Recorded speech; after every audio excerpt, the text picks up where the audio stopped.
Well, good morning, everyone. It is August 1st. I love the first of each month because it gives us an opportunity to reflect on what went well and what didn't go so well the prior month, as well as to set priorities and new goals for the month ahead.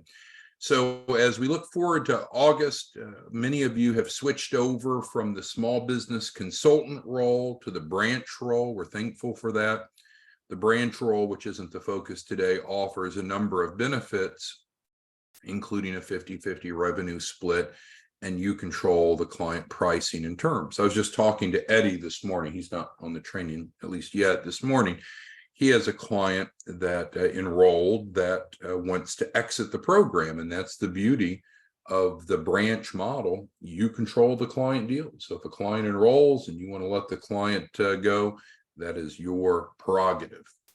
So with that being said, today we're going to talk about overcoming objections. What is it that we can do as branch managers to make sure that we're as effective as possible at helping people, which results in you making money?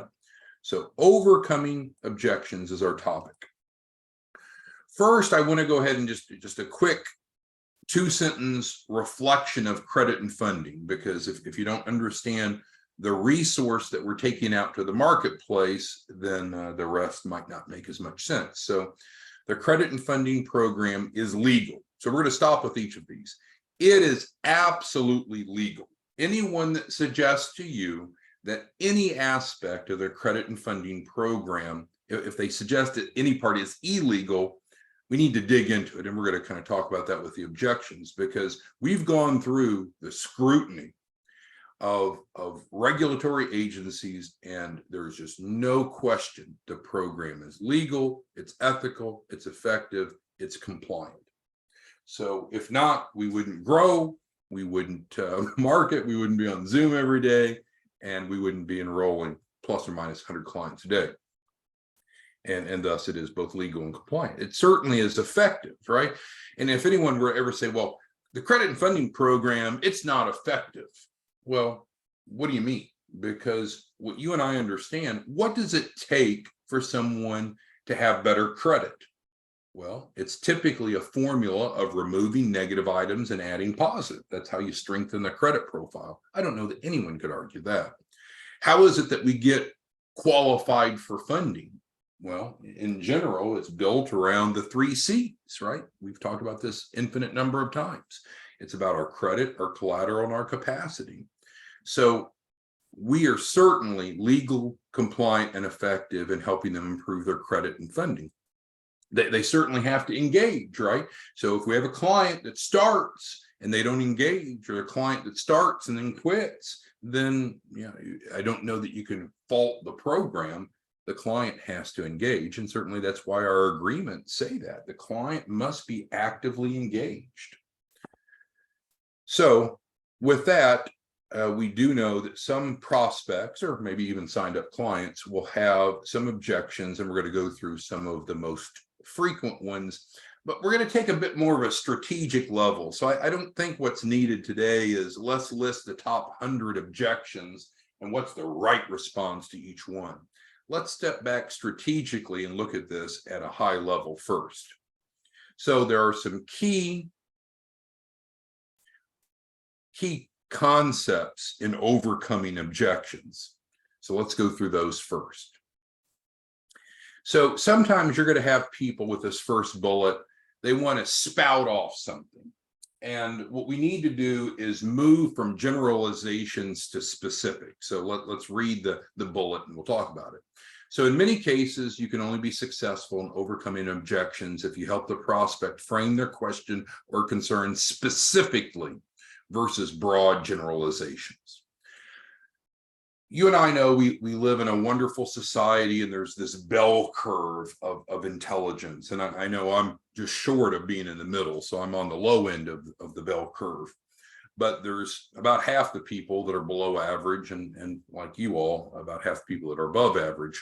And so sometimes people are not so thoughtful or analytical, they just spout. And so that's part of solving problems that we want to approach, whether it be with a prospect or a client, is to narrow down, okay, what is the concern? What is the problem? What is the objection specifically, because we can then address it. But there's really no hope in responding to very broad or general issues.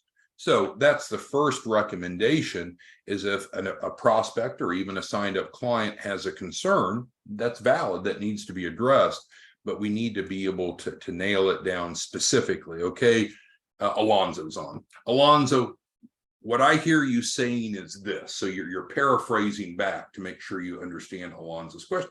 I have sometimes clients will call and they'll have a complaint, but it's like they'll want to talk for 5 minutes. And at some point we have to succinctly get that down to one sentence. Okay, what is the question, Alonzo? And I'm just picking on Alonzo didn't have any concerns. But Alonzo, what is the question, or what is the point that you're bringing up? Because if we can nail down what the issue is, then we can respond to it appropriately. And so what I'm sharing with you is sometimes you have to help people formulate their ideas in a tangible way, so there's even a hope of responding. So for example, someone says, the credit and funding program doesn't work. Well, that's a very general statement. Okay, what doesn't work about it? So we'll just role play with Eddie, who joined now. Eddie, okay, so you say the credit and funding program doesn't work. What specifically do you mean? And so it's not trying to outsmart the other party. It's just we've got to nail down to specifics if we're going to be able to really overcome it. And I've had great success. You do this, and a lot of times people that are leaning towards not enrolling will enroll once you've been able to help them truly formulate their question or concern, and of course, respond to it. Second bullet. This is a big one, and you and I know this, but much of society doesn't, and it's sad. It's really sad. We need to separate facts from opinions. You know, they say opinions are like orifice, right? Everyone has one, and that's fine, you know, freedom of speech. But many people are ineffectively in being able to separate the two. So they think their opinions are factual. Because what do we know about facts? Facts have supporting data. So let's go back and pick, well, we'll look at some specifics in a moment, but the key here is we need to help people, if they have an issue or a concern or a complaint, separate fact from opinion, because facts are supported by evidence. And I guess we'll just give an example. Okay, so we said the credit and funding program is legal. Well, I know it's legal. I absolutely know it's legal because we've gone through an audit by the Federal Trade Commission and the Attorney General, because they thought this is too good to be true. After they went through all of our data, all of our contracts, all of our emails, it's like, no, fine. Literally, you know, no fines, no penalties, no changes necessary. So we've gone through at the highest level, the highest scrutiny. So for someone to say, well, the credit and funding program, it's not legal. That's an opinion, and it's not a well-founded opinion. But what you'd want to do is say, well, what's the evidence?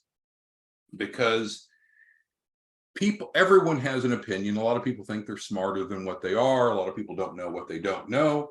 And a lot of people in our society will state things that they read or they think to be true without supporting evidence. And so when we're overcoming objections, we want to be friendly, we want to be loving, we want to be supportive, but we do need to help them articulate, okay, what exactly is the question, the concern, the issue?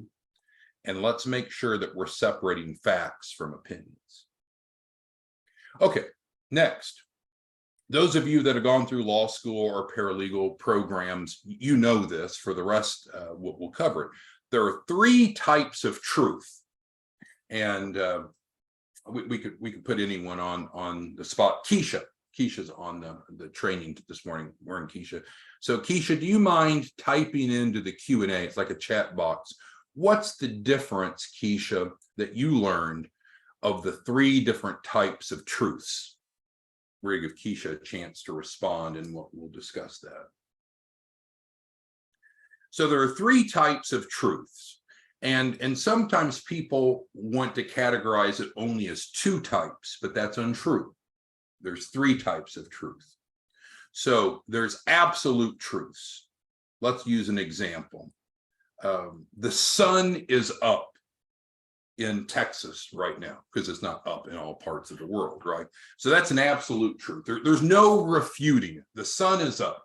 I might like it, it's up, might dislike it. It might be cloudy, but the sun's still up. Absolute truth. There's no question. Now, there's still some weirdos that'll still question anything, but as far as truth, that's an absolute truth. To the other end of the extreme, we can understand that. Untruths. Texas is part of Canada. No, it's not. Now, some people will think that because they can't separate facts from opinions, but we can understand those two extremes. The issue comes into the fact that in life, many things are conditional truths. So based upon X, then Y. But if no X, then no Y. Now, that's because we live in a complicated world, and part of what you and I do is complicated. But people don't like complicated. They just want simple. So just keep in mind that there are three types of truth, and we all only want to speak the truth. We want to be honest and transparent and so forth. But some people don't understand the three levels of truth, and I'm sure you do. So you want to be considerate of that, because someone could say something that, depending upon the condition, might be true or not true, right? All right, so move on to the next. Many people, and this is unfortunate, so this is not an insult, many people are financially illiterate.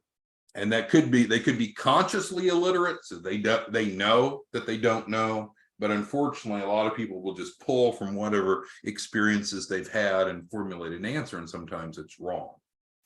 And so most people, many people are financially illiterate, so we need to really focus on education, building financial literacy, because if not, they could not understand what we do, or maybe they think it's not legal, because from their frame of reference, like when we say with credit, we can help anyone improve their credit by doing two things, credit sweep and credit boost. Credit sweep is removing applicable negative items legally, and credit boost is adding new primary trade lines. So when we say we can help anyone improve their credit so they qualify for funding, that to me is an absolute truth.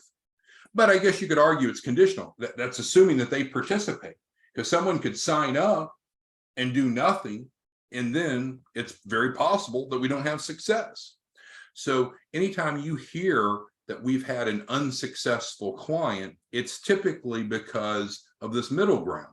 If they don't do what they promised to do, if they don't follow the guidance, then it's very possible that we wouldn't be successful.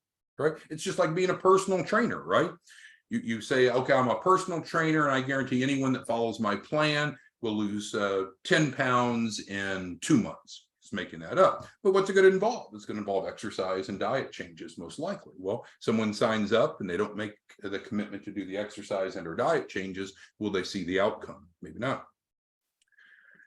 So what most, and here's a key point, and when I share this with people, typically the response is like the light bulb goes off.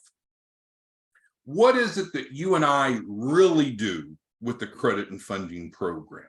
Because I know it's called credit and funding, and the end result is funding. But what most people need help with is not the funding. They need help with getting qualified for funding. And that's really our focus. Now, of course, once they're qualified, we can help them get funded, and we do that, and that's how they get the capital, and that's how you and I get paid. But we understand that you don't just want funding. You don't just wish for funding. You know, I could sign up for our program, do nothing, and 10 years could go by, and I still don't have funding. Does that mean that the program's failed? No, we've got to get qualified. We've got to get qualified, and that's what we focus on. We want to look at the objective data about the client's file. We look at their 3 C's and help them become qualified. That's what we do.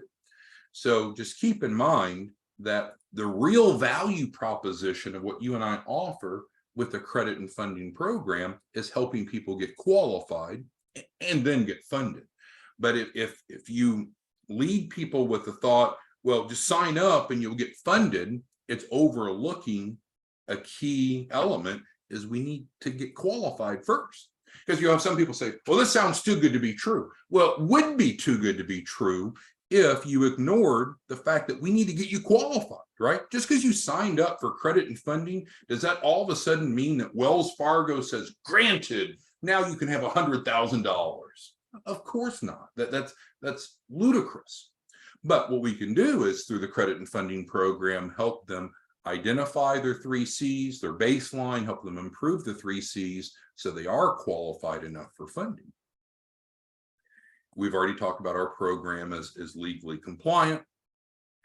And as I mentioned before, we want to make sure that if a client has an objection, you want to restate it or paraphrase it, say it back to them, because they deserve an answer. But if they're having trouble articulating exactly what the issue is, then how in the world are you going to respond to it? And that can frustrate some people because it's not meant to be demeaning or sarcastic, but let's say it's Lon who's on the training. So Lon says something that's a concern or objection. What I want to do is say, okay, Lon, what I hear you saying is this. And if we could resolve this, would you be willing to move forward and enroll in the credit and funding program? And if Lon says no, then what's the point, right? Why should I even spend more time trying to overcome the objection? But if Lon says, yeah, if I could feel more comfortable with X, then I would enroll, then you move forward. All right, so let's go ahead and go through a few of the most common objections that you will likely face. But I think, and we'll do that, but I think the most important element of what we're covering today are these higher level strategies, because these are keys or techniques that should help you overcome any objection. All right, first objection. Too good to be true. So you explain to them the credit and funding program and they say, oh, no way. I talked to my Aunt Mammy and she said this is too good to be true. So what do we want to do? We want to get to specifics, don't we? We need to identify specifically. Okay. Well, when you say that, what specifically are you saying that this is too good to be true? Because what's happening is you're providing them a solution to their problem that is inconsistent with their knowledge and or their experiences. It doesn't make it too good to be true. It doesn't make it false or untrue, but we have to educate them. And a lot of times, as we've talked about, it comes down to the 3 C's. Again, it's crazy, right? My youngest son, which you've heard me talk about, he just finished 7th grade. He'll start 8th grade here in a couple of weeks in August. But in his math class, they had part of the year assigned to financial literacy, and he's coming home talking about the 3 C's, right? So we've got middle schoolers learning about the 3 C's. What is credit? What is collateral? What is capacity?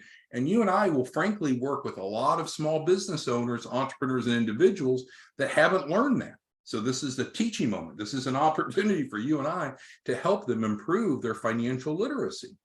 Because if their goal is to get funding, the goal has to be to get qualified for funding. And how we get qualified is typically based around the 3 C's. And we've had lots of different trainings that are available for you on this. Make sense? So is the credit and funding program too good to be true? No, we'll do exactly what we promised to do in writing. We put our agreements in writing. To me, that's honorable. And in the business world, that is considered honorable. If you were out just operating off of verbal agreements, then there's great room for misconception, misunderstanding. But everything that you and I do should be in writing. Now, again, as a branch, you control what's in writing. You control the contractual prices, terms and conditions. We provide you the template. You make the edits that you want to make.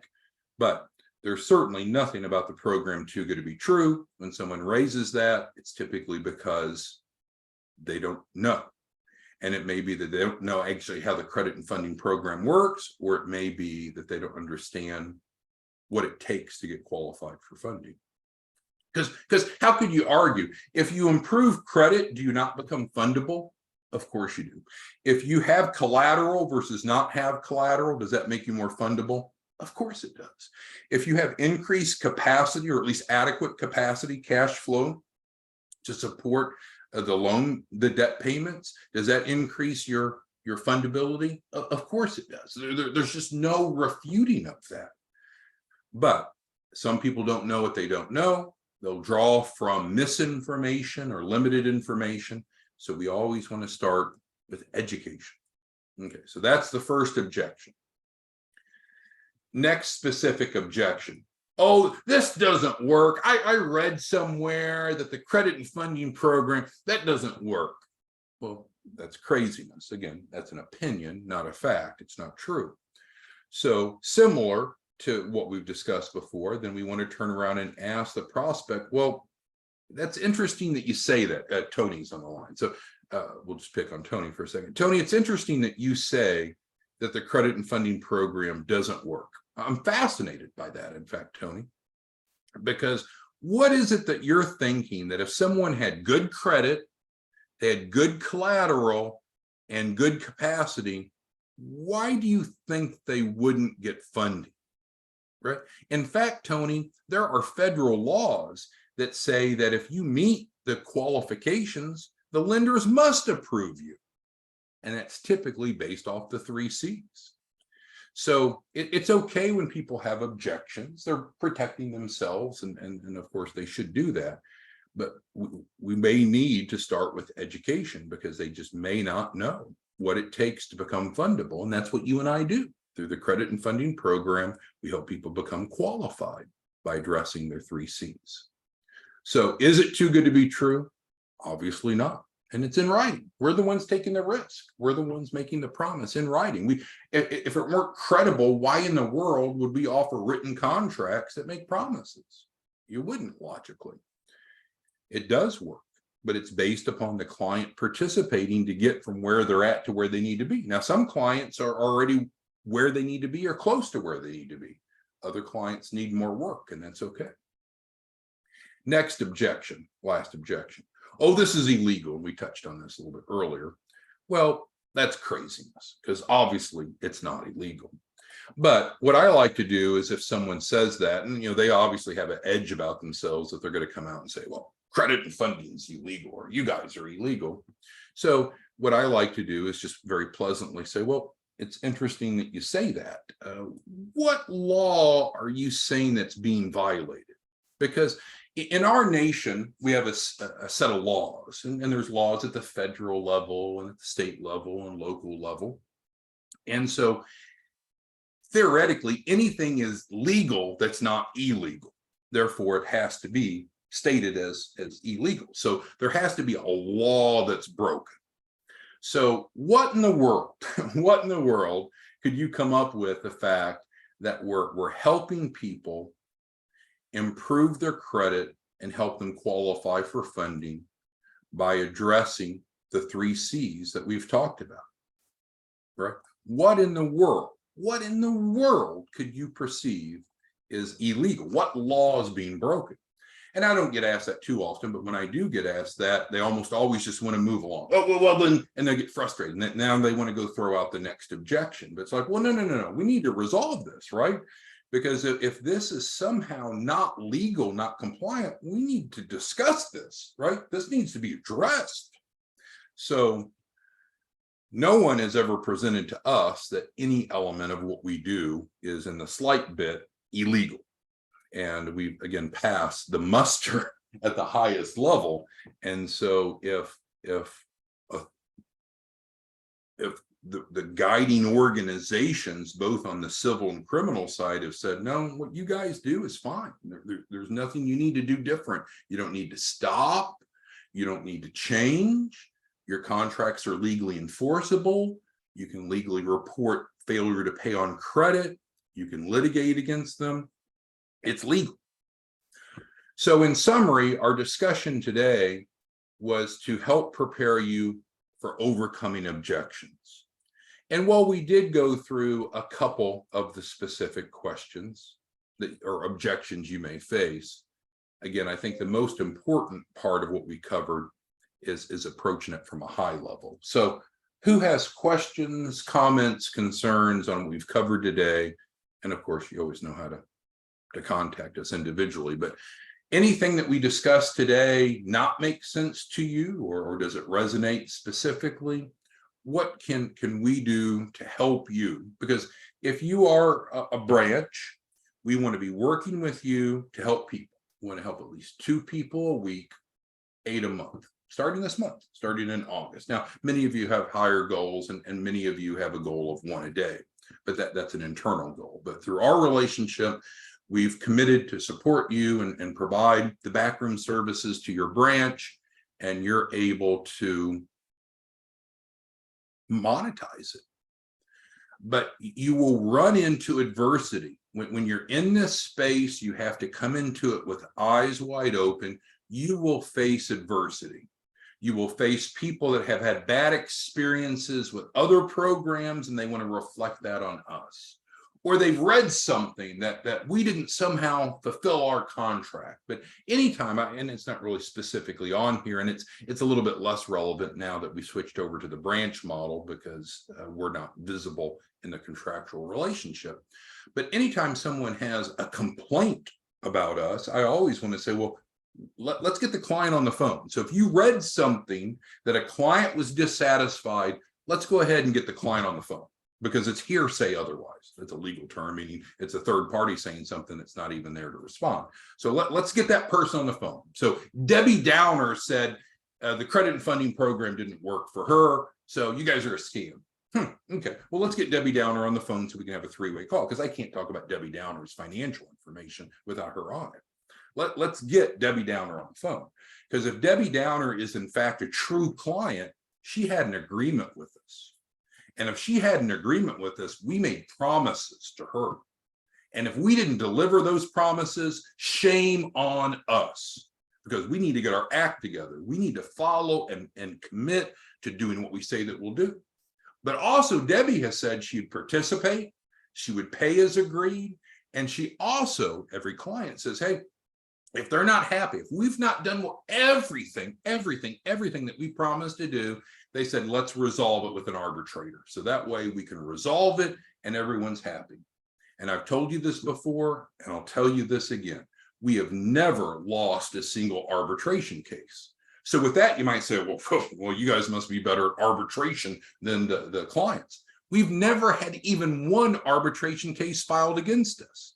So could someone complain because they have an opinion versus a fact? Sure, it's a free world.